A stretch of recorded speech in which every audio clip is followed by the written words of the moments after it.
আবারও নিয়ে চলে এসেছি সেই ভয়ঙ্কর এক ভুতুড়ে অভিজ্ঞতাতে। গত পার্টে আপনারা দেখেছিলেন সেটা কুষ্টিয়া জেলায়, আজকে রয়েছি ঝিনাইদহ জেলায়। যে আপনাদের বলেছিলাম শ্রীনগর থেকে ঝিনাইদহ ব্লগ চেষ্টা করব করার জন্য, সেই করেই ফেললাম ঝিনাইদহর ব্লগ। চারিদিকে কি অন্ধকার। সামনে যে একটা বাসা দেখতে পাচ্ছেন, ওই বাসা থেকে প্রায় 500 বছর পুরাতন একটা বাসা। ওই বাসাতে বর্তমানে কেউই থাকে না, শুধু আশপাশে মানুষজন চলাফেরার জন্য একটা লাইটের ব্যবস্থা করে রেখেছে। যে রুটটাতে আপনাদেরকে নিয়ে যাচ্ছি, এই রুটটাতে করা হয়, এখানে প্রেতাত্মাদের ইনভাইট করা হয়। দেখতে পাচ্ছেন একটা ভুতুড়ে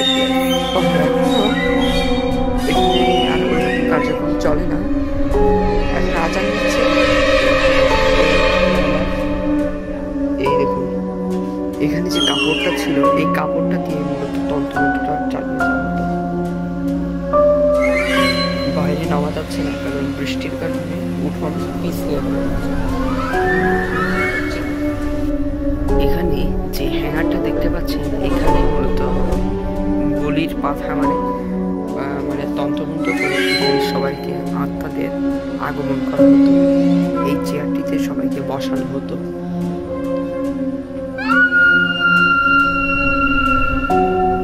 আত্মাদের মাথা গরম হয়ে যাওয়ার জন্য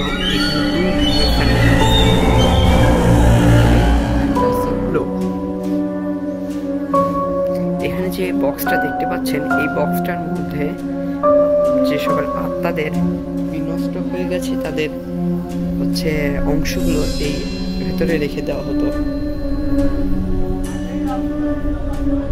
এইগুলোই মূলত আত্মাদের এবং কালা জাদু করার সরঞ্জাম। এইগুলোই মূলত কালা জাদু করার মূল যোগ্য।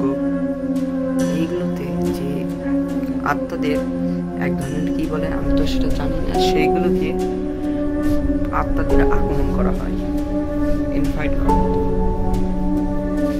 আমি বর্তমানে রয়েছি একটা অন্ধকার পড়াশোনা প্লেসে, বাট আমি ফ্ল্যাশ লাইট জ্বালিয়ে আপনাদেরকে ব্লগ উপহারে দিচ্ছি।